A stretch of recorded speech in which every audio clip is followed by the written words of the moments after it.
So, Professor Robert Thomas, thank you for coming and spending a few minutes talking to us after your talk here today. Let's start with the 1939 Cancer Act. Are you aware of that? Yes. Yes. Yeah, it seems to say that if you suggest, infer, imply or insinuate that you may be offering advice in connection with or for the treatment of cancer, then you're a criminal. How does that Act sit with what we're witnessing and hearing today? Well, as far as I know, the Act was introduced to sort of make sure that any advice given to patients who can be vulnerable is evidence-based.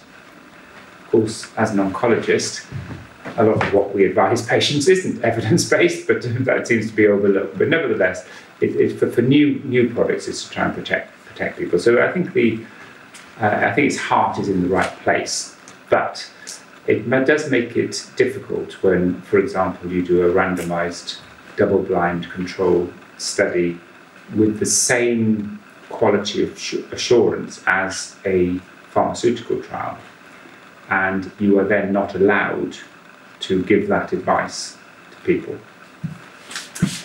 because the product itself doesn't, meet some licensing criteria. And it seems to be stifling intervention in that category, in this sort of grey area between a drug and a food. So I think that the Cancer Act is old-fashioned. It needs to be changed. I think the MHRA needs to, wake up and have, look at maybe a subcategory. You could say, things like POMI-T or other supplements which have got some reasonable proof. I personally believe we should have a subcategory and say, well, this is not quite the proof as say, a pharmaceutically derived drug, but it's nearly there, and have it with a degree of caution rather than say no, and if you advise this, you're a criminal, which seems a bit extreme to me. POMI-T. Tell us a little bit more about this. POMI-T. It contains turmeric, indole 3-carbinol. Is that the properly derivative? I'm very keen on developing food strategies which are as far as possible as close to the original food as so the whole food. So it's got 4 extracts: whole pomegranate, whole broccoli, turmeric, and green tea. It's not extracting chemicals from it. A lot of data out there suggests when you start concentrating or even artificially making the chemicals to mimic the natural chemical, you're losing the benefit, and that's been proven in large studies such as the SELECT study and the CARROT study. So it's just whole products, and the idea is each of the ingredients have shown in laboratory data to have an anti-cancer effect. We're not actually connected with the manufacturing now, but I am in contact with the organisation who is, and it's very frustrating that you have this data out there, which was.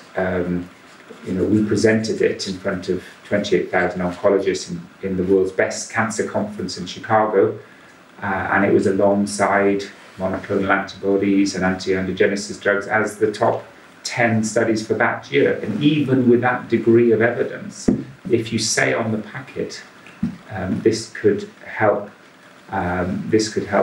cancer, then you're breaking the law. So they can sell it as a supplement, like many other supplements, but if you have any inference on benefit, it's illegal. So yes, it would be nice to be able to do extensive research range on all these products, but we picked the ones which we felt had the best evidence at that point, which was about 3 years ago when the trial started. But I'm sure every day there's things coming through. Even chili and peppers and things probably have an anti-cancer effect. I think the future is to look at your genetic profile, the profile of the cancer, and probably select some foods for some cancers and other foods against other cancers. So it's not as simple as one thing fits everybody. But I think what this proves, what we're encouraged by this, is that we are seeing hard facts that they help cancer. But we have this fundamental brick wall, it seems, because the pharmaceutical industry will not fund research into something that it can't patent. And by definition, you cannot patent a natural product. You can't patent vitamin D or vitamin C, thank God.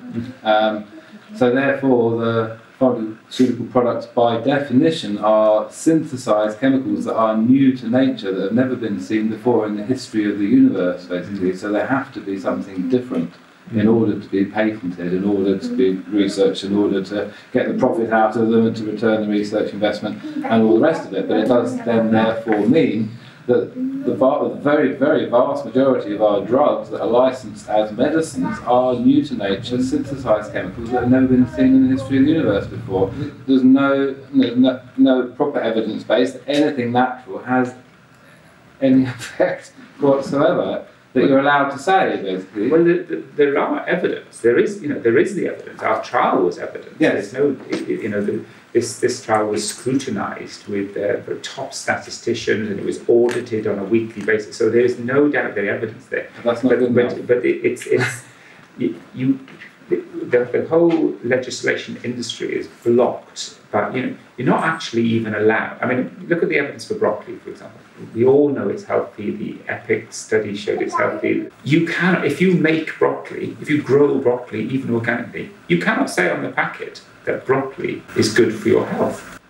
Even as simple things as, this is now getting ridiculous. I mean, of course, we want to protect patients, but we also want to go forward and look at different foods. So, something needs to be changed.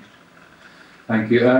Earlier they talked about deficiency syndromes and toxicity being commonly now understood by people like us as causes for cancer. Would you agree with that? In terms of minerals and vitamins, I think the manufacturer, the supplementers have let themselves down a little bit because they're sort of over-promoting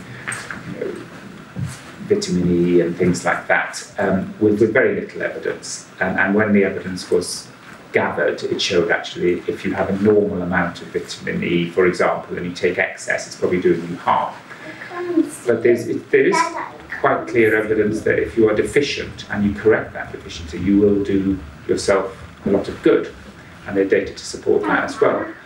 People on ships in the 2 centuries ago, you got scurvy if you didn't have vitamin C. So we know you need these chemicals. Yeah. And probably in terms of cancer, we know that people who are selenium deficient have a higher risk. But the problem is knowing who's selenium deficient and who's vitamin D deficient.